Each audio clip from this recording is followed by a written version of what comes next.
Hello ನಮಸ್ತೆ, ನಾನು ನಿಮ್ಮ Akshita. Welcome to family logs. ಇವತ್ತಿನ ವಿಡಿಯೋದಲ್ಲಿ ನೀವು ಆರುಷ್ನ ಲರ್ನಿಂಗ್ ಟಾಯ್ಸ್ ಬಗ್ಗೆ ನೋಡಲಿಕ್ಕಿದ್ದೀರಿ.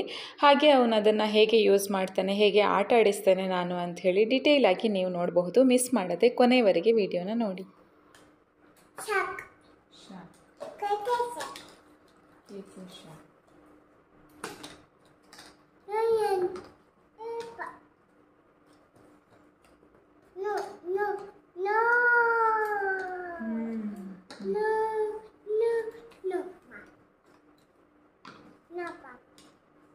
Aulatam.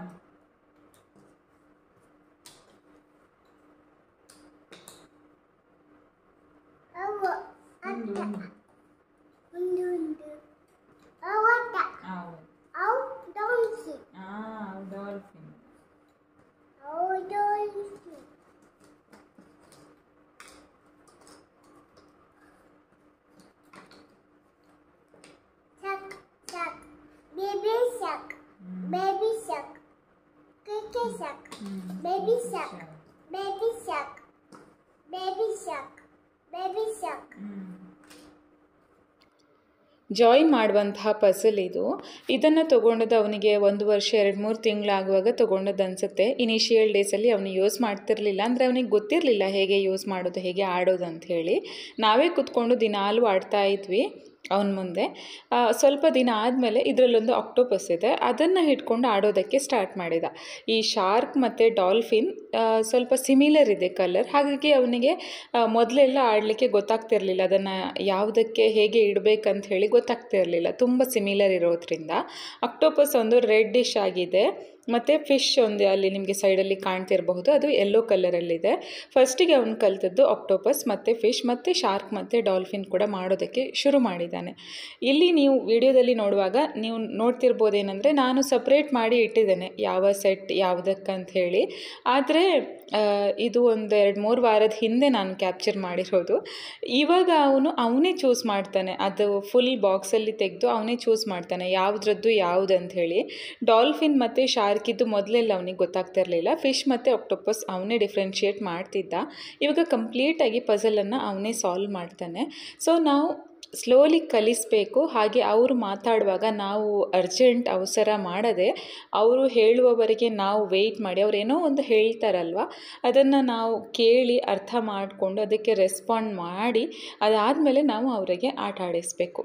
ನಾವು ಕೂಡ ಸ್ವಲ್ಪ ಹರಿಬರಿ ಮಾಡಿದರೆ ಅವ್ರಿಗೆ ಕೂಡ ಇಂಟ್ರೆಸ್ಟ್ ಬರೋದಿಲ್ಲ. ಅಂದರೆ ನಾನು ಹೇಳಿದ್ದಕ್ಕೆ ಅವರೇನು ರೆಸ್ಪಾಂಡ್ ಮಾಡೋದಿಲ್ಲ, ಮತ್ತು ನಾನು ಹೇಗೆ ಕೂತ್ಕೊಂಡು ಆಟ ಆಡಲಿ ಅಂಥೇಳಿ ಅವ್ರಿಗೆ ಕೂಡ ಬರಬಹುದಲ್ವ ಮನಸ್ಸಿಗೆ. ಸೊ ಅವ್ರು ಹೇಳೋದನ್ನು ನಾವು ಕಂಪ್ಲೀಟಾಗಿ ಆರಾಮಾಗಿ ಕೇಳಿ ಸ್ಲೋಲಿ ಆಟ ಆಡಿಸಿದರೆ ಇದನ್ನೆಲ್ಲ ಅವರು ಸುಲಭವಾಗಿ ಕಲಿತಾರೆ. 1-2 ವರ್ಷದ ಮಕ್ಕಳಿಗೆ ಈ ಥರದ್ದು ಪಸಲ್ ಚೂಸ್ ಮಾಡೋದಾದರೆ ಆದಷ್ಟು ಕಡಿಮೆ ಪೀಸಸ್ ಇರೋದನ್ನು ಚೂಸ್ ಮಾಡಬೇಕು. ಹಾಗೆ ಆ ಪೀಸ್ ಕೂಡ ಸ್ವಲ್ಪ ದೊಡ್ಡ ಸೈಜಲ್ಲಿ ಇರುವ ಹಾಗೆ ನೋಡ್ಕೊಳ್ಬೇಕು. ಅಂದರೆ ಅವರಿಗೆ ಆ ಕೈಯಲ್ಲಿ ಹಿಡ್ಕೊಂಡು ಹ್ಯಾಂಡಲ್ ಮಾಡುವಷ್ಟು ದೊಡ್ಡದಾಗಿರಬೇಕು, ಮತ್ತು ಅವರಿಗೆ ಗೊತ್ತಾಗಬೇಕು, ಚೆನ್ನಾಗಿ ಡಿಫ್ರೆನ್ಷಿಯೇಟ್ ಮಾಡಲಿಕ್ಕೆ ಗೊತ್ತಾಗಬೇಕು. ಆ ಥರ ಇರೋದನ್ನು ನಾವು ಚೂಸ್ ಮಾಡಬೇಕು. ತುಂಬ ಚಿಕ್ಕ ಚಿಕ್ಕ ಪೀಸಸ್ ಇದ್ದರೆ ಅವ್ರಿಗೆ ಕೂಡ ಗೊತ್ತಾಗೋದಿಲ್ಲ, ತುಂಬ ಸಿಮಿಲಾರಿಟೀಸ್ ಇರುತ್ತಲ್ವ, ಆವಾಗ ಗೊತ್ತಾಗಲಿಲ್ಲ ಅಂದರೆ ಸ್ವಲ್ಪ ಇರಿಟೇಟ್ ಆಗುವಂತಹ ಚಾನ್ಸಸ್ ಜಾಸ್ತಿ ಇರುತ್ತೆ. ಈ ಆಕ್ಟೋಪಸ್ ನೀವು ನೋಡ್ತಾ ಇರಬಹುದು, ಕೆಲವೊಂದು ಪೀಸಸ್ ಅಲ್ಲಲ್ಲಿ ಕಟ್ ಆಗಿದೆ, ಯಾಕಂದರೆ ಮೊದಲಿಂದ ಅವನು ಆಟ ಆಡೋದು ಇದರಲ್ಲೇ ಜಾಸ್ತಿ, ಹಾಗಾಗಿ ಅದು ಇವಾಗ ಸ್ವಲ್ಪ ಹಾಳಾಗ್ತಾ ಬಂದಿದೆ. ಅದನ್ನು ನಾವು ಕೊನೆಗೆ ಅವನಿಗೆ ಕೊಡ್ತೇವೆ. ಇನ್ನು ನೆಕ್ಸ್ಟ್ ಪಸಲ್ ಅಂದರೆ ಒಂದು ಬೋರ್ಡ್ ಇದೆ, ಅದರಲ್ಲಿ ಆಲ್ಫಾಬೆಟ್ಸ್ ಮತ್ತು ಸ್ವಲ್ಪ ಶೇಪ್ಸ್ ಮತ್ತು 1 to 10 ನಂಬರ್ಸ್ ಇದೆ. ಇದು ಮರದ್ದು ಬೋರ್ಡ್, ಮತ್ತು ಅದು ಕಾಯಿನ್ ಕೂಡ ಮರದ್ದು. ಇದನ್ನು ಕೂಡ ನಾವು 1 ವರ್ಷ ಆದಮೇಲೆ ತೊಗೊಂಡದ್ದು. ಮೊದಲಿಗೆ ಸರ್ಕಲ್ ಮಾತ್ರ ಇಡೋದಕ್ಕೆ ಬರ್ತಿತ್ತು ಅವನಿಗೆ, ಅಂದರೆ ಎಲ್ಲ ಕಡೆ ಒಂದೇ ಥರ ಇದೆಯಲ್ವ ಶೇಪ್, ಏನು ಮೂವ್ ಮಾಡಬೇಕಂತಿಲ್ಲ ಏನೂ ಇಲ್ಲ, ಹಾಗಾಗಿ ಸರ್ಕಲ್ ಮಾತ್ರ ಇಡ್ತಿದ್ದ. ಆಲ್ಮೋಸ್ಟ್ 1-2-3 ವಾರ ಸರ್ಕಲ್ ಮಾತ್ರ ಹಾಕೋದಕ್ಕಾಗ್ತಿತ್ತು. ಮತ್ತು ಸ್ಲೋಲಿ ಶೇಪ್ಸ್ ಕಲಿತ, ಟ್ರಯಾಂಗಲ್ ಆಗಿರಬಹುದು, ಮತ್ತು ರೆಕ್ಟ್ಯಾಂಗಲ್, ಸೆಮಿ ಸರ್ಕಲ್, ಸ್ಕ್ವೇರನ್ನು ಕಲಿತ. ಸ್ಟಾರ್ ಆವಾಗಲೂ ಕಷ್ಟ ಆಗ್ತಿತ್ತು. ಮತ್ತು ಓ ಕಲಿತ, ಎಲ್ ಕಲಿತ, ಅಂದರೆ ಸುಲಭ ಯಾವುದಿದೆ ಅದನ್ನು ಸ್ಟೆಪ್ ಬೈ ಸ್ಟೆಪ್ ಕಲಿತಾ ಹೋದ. ನಾವು ತುಂಬ ಸಮಯ ವೆಯ್ಟ್ ಮಾಡಬೇಕಾಯಿತು. ಈ ಕಂಪ್ಲೀಟ್ ಬೋರ್ಡ್ ಅವನು ಇಡೋದಕ್ಕೆ ಕಲಿಯುವವರೆಗೆ ನಮಗೆ ಕೂಡ ತುಂಬ ತಾಳ್ಮೆ ಬೇಕಾಗಿತ್ತು. ಅಂದರೆ ನಾನು ಇನಿಷಿಯಲ್ ಡೇಸಲ್ಲಿ ಅಂದ್ಕೊಳ್ತಿದ್ದೆ ಮೇ ಬಿ ಇನ್ನೂ ತುಂಬ ಟೈಮ್ ಬೇಕಾಗ್ತದೆ ಏನು ಇವನಿಗೆ ಅಂಥೇಳಿ. ಆದರೆ ಒಂದು ಸ್ವಲ್ಪ ಕಲಿತ ನೋಡಿ, ಅದಾದಮೇಲೆ ಒಂದು ವಾರದಲ್ಲಿ ಕಂಪ್ಲೀಟ್ ಬೋರ್ಡನ್ನು ಫಿನಿಷ್ ಮಾಡೋದಕ್ಕಾಯಿತು ಅವನಿಗೆ. ಇನಿಷಿಯಲ್ ಡೇಸಲ್ಲಿ ಒಂದು ಗ್ರಿಪ್ ತಗೊಳ್ಳೋದಕ್ಕೆ ಸ್ವಲ್ಪ ತುಂಬ ದಿನ ತಗೊಂಡಿದ್ದ ಅಂತ ಹೇಳಬಹುದು. ಈ ಬೋರ್ಡನ್ನು ಅವನು ಡೈಲಿ ಯೂಸ್ ಮಾಡ್ತಾನೆ. ಇವಾಗ ಕೂಡ ಅಷ್ಟೇ 99% ಅಂತ ಹೇಳಬಹುದು ಡೈಲಿ ಯೂಸ್ ಮಾಡ್ತಾನೆ. ಬೆಳಗ್ಗೆ ಎದ್ದಾಗ ಒಮ್ಮೆ ಅಂದರೆ ತಿಂಡಿಗಿಂತ ಮೊದಲೇ ಹೆಚ್ಚಾಗಿ ಇದರಲ್ಲೊಮ್ಮೆ ಆಟ ಆಡ್ತಾನೆ ಅವನು. ನನ್ನ ತಂದೆ ಜೊತೆ ಕೂತ್ಕೊಂಡು ಇಬ್ಬರು ಜೊತೆಗೆ ಆಟ ಆಡ್ತಾರೆ.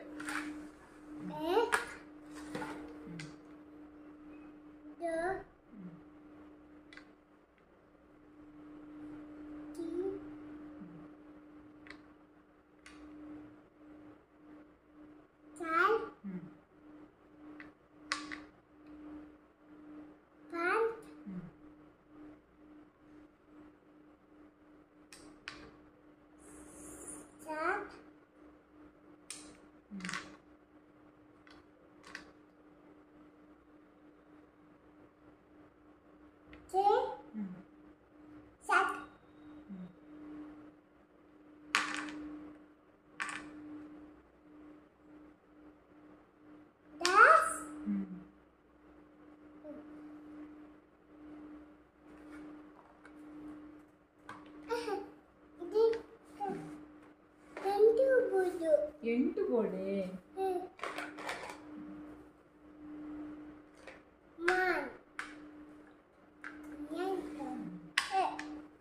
ಗುಡ್.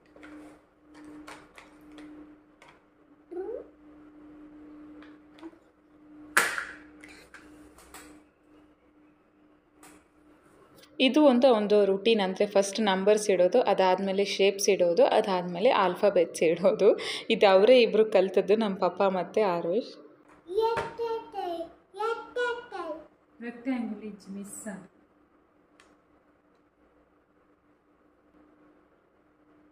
1 2 3 4 5 6 7 8 9. ಸೂಪರ್. ಇಂಗ್ಲೀಷಲ್ಲಿ ಹೇಳಿ. ಇಂಗ್ಲೀಷ್ 1 2 3 ಹೇಳಿ. 1 2 3 4 5 6 7 8 9 10. ತುಳುವಲ್ಲಿ ಹೇಳಿ. ತುಳು ಒಂಜಿ ರಡ್ಡ್ ಹೇಳಿ. ಒಂಜಿ ಹಾಂ ಎಡ್ಡ ಮೂಜಿ ನರ ಐನ ಆದಿ ಏಳೆ ಎಡಮ ಒಂಬ ಪಾಟ್. Wow, high five. Very good. ಇವಾಗ ಅವನಿಗೆ ನಂಬರ್ಸ್, ಆಲ್ಫಾಬೆಟ್ಸ್, ಶೇಪ್ಸ್ ಎಲ್ಲ ಗೊತ್ತಿರೋದ್ರಿಂದ ಆರಾಮಾಗಿ ಅವನೇ ಇಡ್ತಾನೆ. ಇದರಲ್ಲಿ ನಾವು ಅವರು ಒಮ್ಮೆ ಎಲ್ಲವನ್ನು ಇಡೋದಕ್ಕೆ ಕಲ್ತಾದಮೇಲೆ ಕಲರ್ಸ್ ಕೂಡ ನಾವು ಹೇಳಿಕೊಡಬಹುದು. ಅದಾದಮೇಲೆ ಶೇಪ್ಸ್ ಮತ್ತು ಆಲ್ಫಾಬೆಟ್ಸ್ ಮತ್ತು ನಂಬರ್ಸನ್ನು ಡಿಫ್ರೆನ್ಷಿಯೇಟ್ ಮಾಡೋದನ್ನು ಕೂಡ ಹೇಳಬಹುದು. ಈ ಥರ ನಾವು ಸ್ವಲ್ಪ ಸ್ವಲ್ಪ ತೆಗೆದುಕೊಟ್ಟು ಸ್ವಲ್ಪ ಅವರೇ ಇಡುವ ಹಾಗೆ ಕಲಿಸಿದ್ರೆ ಆಯಿತು. ಅವ್ರದ್ದು ಮೂಡ್ ಚೆನ್ನಾಗಿದ್ದರೆ ಅವ್ರ ಹತ್ರನೇ ಹೇಳಿ ಅದನ್ನು ಬಾಕ್ಸಿಗೆ ಮತ್ತೆ ತೆಗೆದಿಡೋದಕ್ಕೆ ಹೇಳಿಕೊಟ್ರೆ ಅವರು ಈ ಏಜಿಂದನೇ ಕಲಿತಾರೆ. ನಾವು ನಮ್ಮ ವಸ್ತುಗಳನ್ನು ಆಟ ಆಡಿ ಆದಮೇಲೆ ನೀಟಾಗಿ ತೆಗೆದಿಟ್ಕೊಳ್ಬೇಕು, ನಾಳೆಗೆ ಬೇಕಾಗುತ್ತೆ ಅಂಥೇಳಿ. ಹೆಚ್ಚಾಗಿ ಈ ಒಂದು ಏನು ಪಸಲ್ ಇದೆ ಅದನ್ನು ಅವನೇ ಅರೇಂಜ್ ಮಾಡಿ ಇಡ್ತಾನೆ. ಅದೊಂಥರ ಒಂದು ಅಭ್ಯಾಸ ಆಗೋಗ್ಬಿಟ್ಟಿದೆ, ದಿನ ಟಾಸ್ಕ್ ಅಲ್ವ, ಹಾಗಾಗಿ. ಮತ್ತು ಅವನಿಗೆ ಒಂದೊಂದು ಸಲ ಮೂಡಿರೋದಿಲ್ಲ, ಕೆಳಗೆ ಬಿಸಾಡ್ತಾನೆ. ತುಂಬ ಕಿರಿಕಿರಿ ಎಲ್ಲ ಇರುವಾಗ ಹಾಗೆಲ್ಲ ಮಾಡಿದರೆ ಆ ಟೈಮಲ್ಲಿ ಏನೋ ಹೇಳೋದಕ್ಕೆ ಹೋಗೋದಿಲ್ಲ ನಾನು, ಇರಲಿ ಬಿಡಿ ಅಂಥೇಳಿ ಆರಾಮಾಗಿ ಬಿಟ್ಟಿರ್ತೇನೆ. ಮತ್ತು ನಾನು ಬೇಕಾದರೆ ಅರೇಂಜ್ ಮಾಡಿ ಇಟ್ಕೊಳ್ತೇನೆ. ಆದರೆ ಆ ಥರ ಇರಿಟೇಟ್ ಆಗುವ ಮೊದಲೇ ನಾವೇ ಹೇಳಿ ಅಥವಾ ನಾವೇ ತೆಗೆದಿಟ್ರೆ ಚೆನ್ನಾಗಿರ್ತದೆ. ಅವರಿಗೂ ಒಳ್ಳೆಯದು, ನಮಗೂ ಒಳ್ಳೆಯದು. ಅಂದರೆ ಆವಾಗಲೇ ಎಲ್ಲ ಕ್ಲೀನಾಗಿ ಹೋಗಿಬಿಡುತ್ತೆ. ನೋಡಿ, ಅವನೇ ಎಲ್ಲ ತೆಗೆದು ಅರೇಂಜ್ ಮಾಡಿ ಇಡ್ತಾನೆ. ಬಾಕ್ಸಿಗೆ ಕ್ಯಾಪ್ ಮಾತ್ರ ಹಾಕೋದಕ್ಕಾಗೋದಿಲ್ಲ, ನಮ್ಮ ಹತ್ರ ಹೆಲ್ಪ್ ಕೇಳ್ತಾನೆ. ಆವಾಗ ನಾವು ಹೆಲ್ಪ್ ಮಾಡಿ ಇಟ್ಟರೆ ಆಯಿತು. ಅವನೇ ಅರೇಂಜ್ ಮಾಡಿ ಇಟ್ಟು ಬರ್ತಾನೆ ಬಾಕ್ಸನ್ನೆಲ್ಲ. ಇದು ಬ್ಲಾಗ್ಸ್ ಎಲ್ಲರಿಗೂ ಗೊತ್ತಿರುವಂಥದ್ದೇ. ನಾವಿದನ್ನು 1 ವರ್ಷಕ್ಕಿಂತ ಮೊದಲೇ ತೊಗೊಂಡಿದ್ವಿ. ಆದರೆ ನಾವು ತೊಗೊಂಡಿರೋದು ಸ್ವಲ್ಪ ಚಿಕ್ಕ ಚಿಕ್ಕ ಸೈಜ್ನ ಬ್ಲಾಗ್ಸ್. ಹಾಗಾಗಿ ಅನಿಸುತ್ತೆ ಅವನಿಗೆ 1 ವರ್ಷಕ್ಕಿಂತ ಮೊದಲು ಅಷ್ಟೊಂದು ಇಂಟ್ರೆಸ್ಟ್ ಇರಲಿಲ್ಲ ಬ್ಲಾಗ್ಸಲ್ಲಿ. ಅವನು ಜಾಸ್ತಿ ಸ್ಟ್ಯಾಕರ್ ಆಗಿರಬಹುದು ಅಥವಾ ಬಕೆಟ್ ಥರ ಎಲ್ಲ ಇತ್ತು ಅವನ ಹತ್ರ, ಅದರಲ್ಲಿ ಜಾಸ್ತಿ ಆಟಾಡ್ತಿದ್ದ. ಬ್ಲಾಗ್ಸನ್ನು ಕೂಡ ಅವನು ಯೂಸ್ ಮಾಡೋದಕ್ಕೆ ಶುರು ಮಾಡಿದ್ದು 1 ವರ್ಷದ ನಂತರನೇ. ಅದಕ್ಕಿಂತ ಮೊದಲು ಸ್ವಲ್ಪ ಬ್ಲಾಗ್ಸ್ ಹಾಗೆ ಕೊಡ್ತಾ ಇದ್ವಿ ಆಡೋದಕ್ಕೆ, ಆದರೆ ಅಷ್ಟೊಂದು ಇಂಟ್ರೆಸ್ಟ್ ಏನು ತೋರಿಸ್ತಾ ಇರಲಿಲ್ಲ. ಅಂದರೆ ಒಂದರ ಮೇಲೆ ಒಂದು ಇಡೋದಕ್ಕೆ ಅವನಿಗೆ ಅಷ್ಟೊಂದು ಗೊತ್ತಿರಲಿಲ್ಲ. ನಾವು ಇದನ್ನು ತಗೊಳ್ಳುವಾಗ ಅದರಲ್ಲಿ ಒಂದು 4 ವೀಲ್ ಥರ ಇದನ್ನು ಚೂಸ್ ಮಾಡಿದ್ವಿ. ಯಾಕಂದರೆ ಈ ಏಜಲ್ಲಿ ಅದು ತುಂಬ ಯೂಸ್ ಆಗಬಹುದು ಅಂಥೇಳಿ ಆವಾಗಲೇ ಯೋಚನೆ ಮಾಡಿ ಅದನ್ನೊಂದು ನೋಡಿ ತೊಗೊಂಡಿದ್ವಿ. ಈ ಥರ 4 ವೀಲ್ಸ್ ಇದೆ.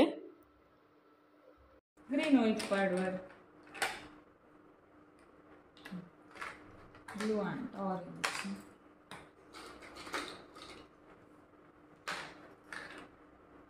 Hello.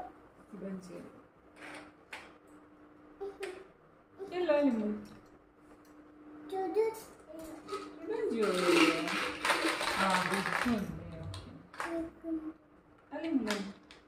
Bigulu.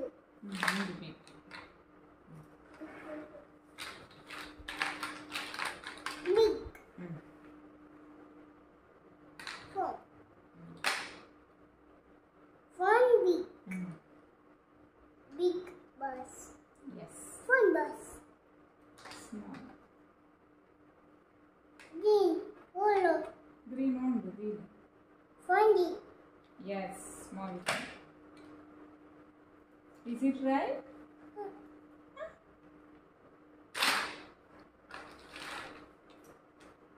Yes, very good. Oh.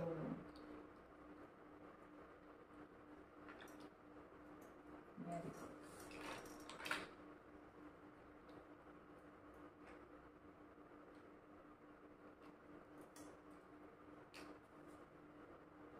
Papa. Papa is busy. Look over here.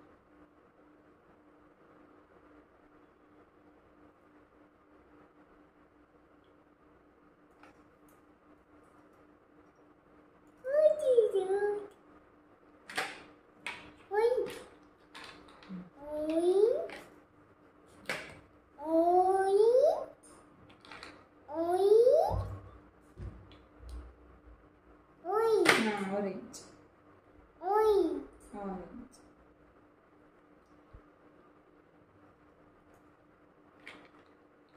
Oink. Orange. ಮೇಲೆ ಮೇಲೆ ಇಡೋದು ಅದೆಲ್ಲ ನಾರ್ಮಲಾಗಿ ಎಲ್ಲ ಮಕ್ಕಳಿಗೂ ಗೊತ್ತಿರುತ್ತೆ. ನಾವು ಇಂಥದ್ದೇನಾದರೂ ಟಾಯ್ಸ್ ಇರುವಾಗ ಸ್ವಲ್ಪ ಡಿಫ್ರೆಂಟಾಗಿ ಏನಾದರೂ ಕಲಿಸಬೇಕು ಅಂತ ಇರುವಾಗ ಕಲರ್ಸನ್ನು ಕೂಡ ನಾವು ಈಸಿಯಾಗಿ ಕಲಿಸಬಹುದು. ಅದರಲ್ಲಿ 4 ವೀಲ್ ಇರೋದ್ರಿಂದ ಬ್ಲೂ, ಗ್ರೀನ್, ಆರೆಂಜನ್ನು 3 ಬೇರೆ ಬೇರೆ ಸೆಟ್ಟಿಗೆ ಹಾಕ್ತೇವೆ ಮತ್ತು ಯೆಲ್ಲೋ ಮತ್ತು ವೈಟ್ ಒಂದೇ ಸೆಟ್ಟಿಗೆ ಹಾಕ್ತೇವೆ. ಅವನಿಗೆ ಕೆಲವೊಮ್ಮೆ ಇಂಟ್ರೆಸ್ಟ್ ಇಲ್ಲ ಅಂದಾಗ ಕೂಡ ನಾವೇ ಆ ಗೇಮನ್ನು ಕಂಟಿನ್ಯೂ ಮಾಡ್ತೇವೆ. ಒಂದು ಸ್ವಲ್ಪ ಹೊತ್ತಾದಮೇಲೆ ಅವನು ಬಂದು ಮತ್ತೆ ಆಡೋದಕ್ಕೆ ಶುರು ಮಾಡ್ತಾನೆ. ಸೊ ಇದರಲ್ಲಿ ಅವನಿಗೆ ನೀಟಾಗಿ ಕಲರ್ ಡಿಫ್ರೆನ್ಷಿಯೇಟ್ ಮಾಡೋದಕ್ಕೆ ಕೂಡ ಗೊತ್ತಾಗ್ತದೆ.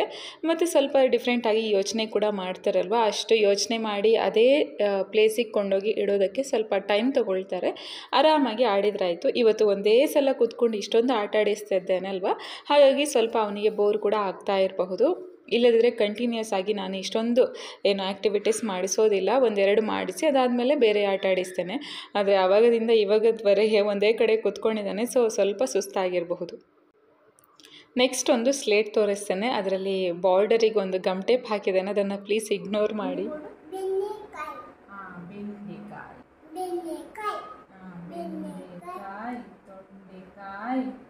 ತೊಟ್ಟೆ. ತೋಟದಲ್ಲಿದೆ ತೋಟ, ತೋಟದಲ್ಲಿದೆ ಒಂದಿ ಒಂದಿ. ಉಂಡೆ ಉಂಡೆ, ಬೆಲ್ಲ ಬೆಲ್ಲ. ಡಬ್ಬ. ಡಬ್ಬದಲ್ಲಿದೆ ಕುಯ್ ಕುಯ್ನೆ. ಕುಯ್ ಕುಯ್ ನಾಯಿ ಬರಿ. ಎಲೆಗೆ. ಎಲೆಗೆ. ಎಲ್ಲಿದೆ ಎಲ್ಲಿದೆ ಜಗಲ್ಲ. ಜಗಲಿಯ ಮೂಲೆಯಲ್ಲಿ. ಮನೆಗೆ. ಮನೆಗೆ. ಮಲಗಿದೆ ಮಲಗಿದೆ. ಸ್ಲೀಪಿಂಗ್. ಕಳ್ಳ ಬಿಟ್ಟು ಹಾಲು ಕುಡಿದು ಓದೆಯೇ. ಓದೆಯೇ. ಓಡಿದೆ ಓದಿದೆ. ಇನ್ನು ಸ್ಟ್ಯಾಕರ್ ಹೆಚ್ಚಾಗಿ ನಾವು ತೊಗೊಂಡಿರ್ತೇವೆ, ಆದರೆ ಆನ್ ಟೈಮ್ ತೊಗೊಂಡ್ರೆ ತುಂಬ ಒಳ್ಳೆಯದು. 2-3 ತಿಂಗಳು 4 ತಿಂಗಳು ಇರುವಾಗ ಕೂಡ ತೊಗೊಳ್ಬಹುದು. ಕೈಯಲ್ಲಿ ಹಿಡ್ಕೊಂಡು ಆಟ ಆಡ್ತಾರೆ. ರ್ಯಾಟಲ್ ನಾವು ಹೇಗೆ ಕೊಡ್ತೇವೆ ಚಿಕ್ಕ ಮಕ್ಕಳಿಗೆ, ಅದೇ ಥರ ರಿಂಗನ್ನು ಕೂಡ ಕೊಟ್ಟರೆ ಚೆನ್ನಾಗಿ ಆಡ್ತಾರೆ, ಇಷ್ಟಪಟ್ಟು ಆಡ್ತಾರೆ. ನಮ್ಮ ಆರುಷ್ ಹತ್ರ ಕೂಡ 3-4 ತಿಂಗಳು ಇರುವಾಗಲೇ ಅವನ ಜೊತೆ ಇತ್ತು ಇದು ಸ್ಟ್ಯಾಕರ್. ಸೊ ತುಂಬ ಇಷ್ಟಪಟ್ಟು ಆಡ್ತಿದ್ದ. ಅವನಿಗೆ ಇವಾಗಲೂ ಅಷ್ಟೇ ತುಂಬ ಇಷ್ಟ. ಹೀಗೆ ತಿರುಗಿಸೋದೆಲ್ಲ ಹೇಳಿಕೊಟ್ರೆ ಮಕ್ಕಳಿಗೆ ತುಂಬ ಇಂಟ್ರೆಸ್ಟ್ ಜಾಸ್ತಿ ಬರುತ್ತೆ. ಅವನಿಗೆ ಒಂದೊಂದೇ ರಿಂಗನ್ನು ಕೂಡ ಹಿಡಿದು ತಿರುಗಿಸೋದು ಹೇಳಿಕೊಡ್ತೇವೆ. ಅದಲ್ಲದೆ ಫುಲ್ ಸೆಟ್ಟನ್ನು, ಕೆಲವೊಂದು ಸಲ ಸ್ಟ್ಯಾಕ್ ಇಲ್ಲದೆ ಓನ್ಲಿ ರಿಂಗನ್ನು ಮಾತ್ರ ಇಡೋದನ್ನು ಕೂಡ ಹೇಳಿಕೊಟ್ರೆ ಮೇಲೆ ಮೇಲೆ ಇಡೋದಕ್ಕೆ ಪ್ರಯತ್ನ ಪಡ್ತಾನೆ. ಅದು ಬೀಳುವಾಗ ಎಲ್ಲ ತುಂಬ ಇಷ್ಟ ಆಗುತ್ತೆ ಅವರಿಗೆ, ತುಂಬ ಎಂಜಾಯ್ ಮಾಡ್ತಾರೆ ಅದನ್ನು. ಮತ್ತು ಅದರಲ್ಲಿ ಬರುವಂತಹ ಶಬ್ದ ಇರುತ್ತಲ್ವ, ಅದು ಕೂಡ ತುಂಬ ಇಷ್ಟ ಆಗುತ್ತೆ ಮಕ್ಕಳಿಗೆ. ಸೊ ಈ ಥರ ಅವರು ಎಷ್ಟು ದೊಡ್ಡವರಾದರೆ ಕೂಡ ಕೆಲವೊಂದು ವಸ್ತುಗಳನ್ನು ನಾವು ಹಾಗೇ ಯೂಸ್ ಮಾಡಬಹುದು. ಇದು ಒಂದು ಕಲರ್ ಮ್ಯಾಚ್ ಮಾಡುವಂತಹ ಪಝಲ್. ಇದನ್ನು ನಾವು ಅವನಿಗೆ ತೊಗೊಂಡಿರೋದು 1.5 ವರ್ಷ ಆದಮೇಲೆ ಅನಿಸುತ್ತೆ. ಇನಿಷಿಯಲ್ ಡೇಸಲ್ಲಿ ಇದನ್ನು ಕೂಡ ಅವನು ಅಷ್ಟೊಂದು ಸಾಲ್ವ್ ಮಾಡೋದಕ್ಕೆ ಪ್ರಯತ್ನ ಕೂಡ ಮಾಡ್ತಿರಲಿಲ್ಲ, ಹಾಗೆ ಅವನಿಗೆ ಗೊತ್ತು ಕೂಡ ಇರಲಿಲ್ಲ. ನಾವೇ ಕೂತ್ಕೊಂಡು ದಿನಾಲೂ ಸಾಲ್ವ್ ಮಾಡ್ತಾ ಇದ್ವಿ. ಇವಾಗ 1-2 ಲೇಯರ್ ಎಲ್ಲ ಮಿಸ್ ಆಗಿದರೆ ತುಂಬಾ ಚೆನ್ನಾಗಿ ಮಾಡ್ತಾನೆ. ಫಸ್ಟ್ ಲೇಯರ್ ಮಿಸ್ ಆಗಿದರೆ ಆರಾಮಾಗಿ ಮಾಡ್ತಾನೆ. ಸೆಕೆಂಡ್ ಲೇಯರ್ ಕೂಡ 1-2 ಕಾಯಿನ್ ಮಿಸ್ ಆಗಿದರೆ ಆರಾಮಾಗಿ ಮಾಡ್ತಾನೆ. ಅದಕ್ಕಿಂತ ಜಾಸ್ತಿ ಇನ್ನೂ ಕಲ್ತಿಲ್ಲ, ಅಂದರೆ ಕಂಪ್ಲೀಟಾಗಿ ಎಲ್ಲಿ ಇದ್ರೂ 100% ಸಾಲ್ವ್ ಮಾಡ್ತಾನಂತ ಹೇಳೋದಕ್ಕೆ ಸಾಧ್ಯ ಆಗೋದಿಲ್ಲ ಇನ್ನೂ. ಆದರೆ ಪ್ರಯತ್ನ ಪಡ್ತಾನೆ, ತುಂಬ ಯೋಚನೆ ಮಾಡಿ ಆ ಕಡೆ ಈ ಕಡೆ ಹಾಕಿ ತುಂಬ ಬಾರಿ ಯೋಚನೆ ಮಾಡಿ ಮಾಡ್ತಾನೆ. ಅವನ ಮುಖದಲ್ಲಿ ನಮ್ಗೆ ಗೊತ್ತಾಗುತ್ತೆ ಪಾಪ ತುಂಬ ಯೋಚನೆ ಮಾಡಿ ಮಾಡ್ತಾನೆ. ಅವನ ಪ್ರಯತ್ನವನ್ನು ಅವನು ನಿಜವಾಗಿಯೂ 100% ಕೊಡ್ತಾನೆ. ಇನ್ನೊಂದು ಶೇಪ್ ಸಾರ್ಟರ್. ಇದರಲ್ಲಿ 4 ಆಲ್ಫಾಬೆಟ್ಸ್ ಮತ್ತು 4 ಶೇಪ್ಸ್ ಇದೆ. ಇದು ಅವನಿಗೆ ಅರೌಂಡು 7 ತಿಂಗಳು ಹಾಗೆ ತೊಗೊಂಡಿದ್ವಿ ಅನಿಸುತ್ತೆ. ಇದನ್ನು ಕೂಡ ಅಷ್ಟೇ ಇನಿಷಿಯಲ್ ಡೇಸಲ್ಲಿ ಅವರಿಗೆ ಗೊತ್ತಿರೋದಿಲ್ಲ. ನಾವು ಯಾವುದೇ ಒಂದು ಟಾಯನ್ನು ಆಗಿರಬಹುದು, ನಾವು ತೊಗೊಂಡಾಗ ಅವರಿಗೆ ಆಟ ಆಡೋದಕ್ಕೆ ಗೊತ್ತಿರೋದಿಲ್ಲ. ನಾವು ಕಂಟಿನ್ಯೂಸ್ ಆಗಿ ಆಟ ಆಡ್ತಾ ಇರಬೇಕು ಅವ್ರ ಪಕ್ಕ ಕೂತ್ಕೊಂಡು. ಅದಾದಮೇಲೆ ಅವರು ಸ್ಲೋಲಿ ಕಲಿತಾರೆ. ಮತ್ತು ನಾವು ಯಾವುದೇ ಒಂದು ಟಾಯನ್ನು ಅವರಿಗೆ ಯಾವ ಏಜಲ್ಲಿ ತೊಗೊಂಡಿರ್ತೇವೆ ಅದರ ಮೇಲೆ ಕೂಡ ಡಿಪೆಂಡ್ ಆಗಿರ್ತದೆ. ಇವಾಗ 1 ವರ್ಷದ ನಂತರ ತೊಗೊಂಡ್ರೆ 1-2 ಬಾರಿ ನಮ್ಮನ್ನು ನೋಡಿ ಕಲಿತಾರೆ. ನಾವೊಂದು 5-6 ತಿಂಗಳಿರುವಾಗ ತೊಗೊಂಡಿದ್ರೆ ತುಂಬ ಟೈಮ್ ತೊಗೊಳ್ತಾರೆ ಅದನ್ನು ಕಲಿಯೋದಕ್ಕೆ. ಹಾಗೆ ಮತ್ತು ಒಂದು ಸ್ವಲ್ಪ ದೊಡ್ಡವರಾದಮೇಲೆ 1-2-3 ವರ್ಷ ಆದಮೇಲೆ ಟಕ್ ಅಂತ ಅವರೇ ಹಾಕ್ತಾರೆ ಇದನ್ನೆಲ್ಲ. ಆವಾಗ ಇದನ್ನೆಲ್ಲ ತೊಗೊಳ್ಳೋದು ಅಷ್ಟೊಂದು ಯೂಸ್ ಕೂಡ ಆಗೋದಿಲ್ಲ. ಅವರವರ ಏಜಿಗೆ ತಕ್ಕಂತೆ ನಾವು ತೊಗೊಂಡ್ರೇ ಒಳ್ಳೆಯದು. ಆದರೆ ಕೆಲವೊಂದು ಟಾಯ್ಸ್ 3+ ಇಯರ್ಸ್ ಅಂತ ಮೆನ್ಷನ್ ಮಾಡಿ ಇರ್ತಾರೆ, ಆದರೆ ಅದನ್ನು ನಾವು ಸ್ವಲ್ಪ ಬೇಗ ಕೂಡ ಯೂಸ್ ಮಾಡಬಹುದು, ಅದರಲ್ಲೇನೂ ಪ್ರಾಬ್ಲಮ್ ಇಲ್ಲ. ಮತ್ತು ಒಂದು ಬಕೆಟ್ ಥರ ಇರೋದು ಸಾರ್ಟರ್. ಇದು ಅವನಿಗೆ ತುಂಬ ಇಷ್ಟ ಆಯಿತು ಚಿಕ್ಕವನಿರುವಾಗದಿಂದ ಕೂಡ. ಅದು ರಿಂಗ್ ಸ್ಟ್ಯಾಕರ್ ಇದೆ ಅಲ್ವಾ, ಅಷ್ಟೇ ಹಾಗೆ ಇಷ್ಟಪಡ್ತಿದ್ದ. ಇದನ್ನು ಕೂಡ ಆರಾಮಾಗಿ ಇಡ್ತಾನೆ. ಇನಿಷಿಯಲ್ ಡೇಸಲ್ಲಿ ತುಂಬ ಕಷ್ಟಪಡ್ತಿದ್ದ ಒಂದರ ಮೇಲೆ ಒಂದನ್ನು ಇಡೋದಕ್ಕೆ, ಮತ್ತು ಒಂದರ ಒಳಗೆ ಒಂದನ್ನು ಹಾಕೋದಕ್ಕೆ ಕೂಡ ಯಾವುದಾದ್ಮೇಲೆ ಯಾವುದನ್ನು ಹಾಕಬೇಕಂತ ಹೇಳಿ ಗೊತ್ತಾಗ್ತಿರ್ಲಿಲ್ಲ. ತುಂಬ ಟೈಮ್ ತೊಗೊಳ್ತಿದ್ದ. ಇವಾಗ ಕ್ವಿಕ್ಕಾಗಿ ಮಾಡ್ತಾನೆ ಎಲ್ಲವನ್ನು. ಇವೆಲ್ಲ ಬೆಸ್ಟ್ ಲರ್ನಿಂಗ್ ಟಾಯ್ಸ್ ಅಂತ ಹೇಳಬಹುದು. 1 ವರ್ಷದ ನಂತರ, ಅಂದರೆ ಒಂದು ಟೋಡ್ಲರ್ ಏಜ್ಗೆ ಯಾವಾಗ ಬರ್ತಾರೆ ಆವಾಗ ತುಂಬ ಯೂಸ್ ಆಗುತ್ತೆ. ಇವೆಲ್ಲ ಟಾಯ್ಸ್ ಕೂಡ ಅಷ್ಟೇ. ಸೊ 1-2 ವರ್ಷದ ಮಕ್ಕಳಿಗೆ ಇದನ್ನು ನೀವು ತೊಗೊಳ್ಬಹುದು, ಆರಾಮಾಗಿ ತೊಗೊಳ್ಬಹುದು. ಎಲ್ಲವೂ ವರ್ತ್ ಅಂತ ಹೇಳಬಹುದು. ಹಾಗೆ ಕಡಿಮೆ ಬೆಲೆಗೆ ಕೂಡ ಸಿಗ್ತದೆ. ಇಷ್ಟೇ ಈ ಬ್ಲಾಗನ್ನು ಇಲ್ಲಿಗೆ ನಾನು ಎಂಡ್ ಮಾಡ್ತಾ ಇದ್ದೇನೆ. ನೆಕ್ಸ್ಟ್ ವಿಡಿಯೋದಲ್ಲಿ ಸಿಗ್ತೀನಿ. ಅಲ್ಲಿವರೆಗೆ take care and bye bye.